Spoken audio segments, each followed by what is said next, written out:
Bonjour, nous allons corriger aujourd'hui les questions C et D de l'exercice 1 de la série 9. Alors ici, il s'agit de la question C, ce que vous voyez à l'écran. Donc on a un trioxyde de tellure qui va réagir avec de l'eau. D'après le cours, on sait que ça va donner un oxyde acide, c'est-à-dire un acide, donc avec nécessairement de l'hydrogène en une certaine quantité, du tellure, en un seul exemplaire, dans un oxacide, et un certain nombre d'oxygène. Alors comment on s'y prend? Première étape, il s'agit de déterminer la valence du tellure. Donc la valence du tellure est une constante entre l'oxyde, donc le trioxyde de tellure ici, et l'oxacide de l'autre côté. Alors pour ce faire, il suffit de résoudre l'équation valence du tellure plus 3 fois la valence de l'oxygène. Donc pour rappel, l'oxygène aura toujours une valence égale à moins 2, et ceci égale à 0. Donc là, nous avons une équation à une seule inconnue, du coup, la valence du tellure est égale à plus 6.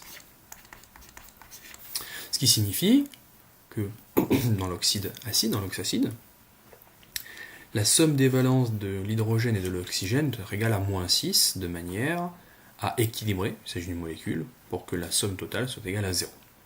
Alors là, il s'agit d'y aller par, entre guillemets, tâtonnement. Si nous mettons 3 oxygènes, 3 fois moins 2, ça fait moins 6, ça ne fonctionnera pas parce qu'il faut nécessairement au minimum un hydrogène.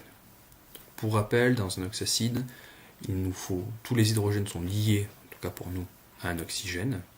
Par conséquent, le nombre d'hydrogènes doit être inférieur ou égal au nombre d'oxygènes. Essayons avec 4. Si ici nous prenons 4 oxygènes, 4 fois moins 2, ça fait moins 8.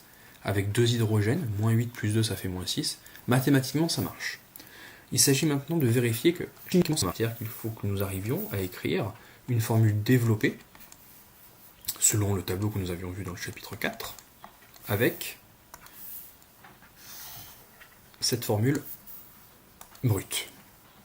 Donc première colonne hydrogène, enfin c'est métal hydrogène classe hydrogène, deuxième colonne temps d'oxygène qui a 2 célibataires dans la case précédente, troisième non métal autre que l'oxygène et dernière les oxygènes restants. Donc nous avons 2 hydrogènes, donc 2 célibataires, ce qui signifie que nous prenons 2 oxygènes, 1 et puis deuxième.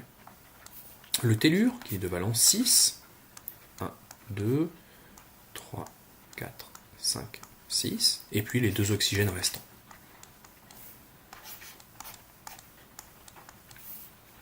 Donc nous arrivons ici à construire une formule développée avec cet oxacide, cet oxyde acide candidat, donc on valide cet oxyde acide. Nous obtenons bien du H2TeO4.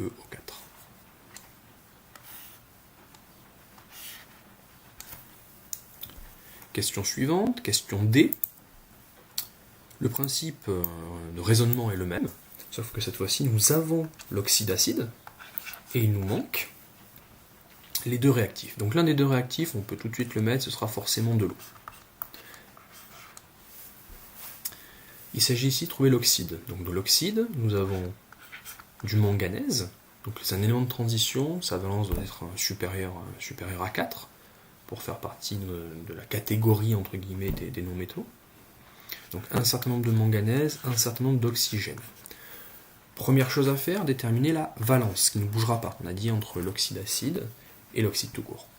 Donc là nous avons la valence d'hydrogène c'est plus 1, donc on résout l'équation, plus 1, plus la valence du Mn, plus 4 fois moins 2, on a 4 oxygènes, le tout est égal à 0. Donc 4 fois moins 2 ça fait moins 8 plus 1 ça fait moins 7, donc la valence du Mn est égale à plus 7. La valence du Mn est égale à plus 7. Ce qui signifie qu'ici la valence du Mn est égale à plus 7. Donc nous avons la valence du Mn qui est égale à plus 7, la valence de l'oxygène qui est égale à moins 2. Le plus petit multiple commun entre plus 7 et moins 2, c'est 14. Donc il nous suffit de mettre 2 Mn et 7 oxygènes. En faisant ceci, nous avons 2 fois plus 7, ça fait plus 14. Plus 7 fois moins 2, ça fait moins 14. On a bien 0 comme total.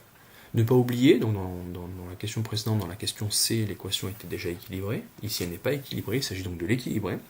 Nous avons 2 manganèses à gauche, il nous en faut 2 à droite. On met un 2 pour l'ensemble de la molécule. Vérifions que ça fonctionne pour les hydrogènes et les oxygènes. Nous avons 2 hydrogènes à droite, 2 à gauche, H2O. À gauche, 7 oxygènes ici, plus 1 dans l'eau, ça fait 8, et 2 fois 4, ça fait 8. Nous avons donc bien complété et équilibré ces deux équations chimiques. Je vous remercie.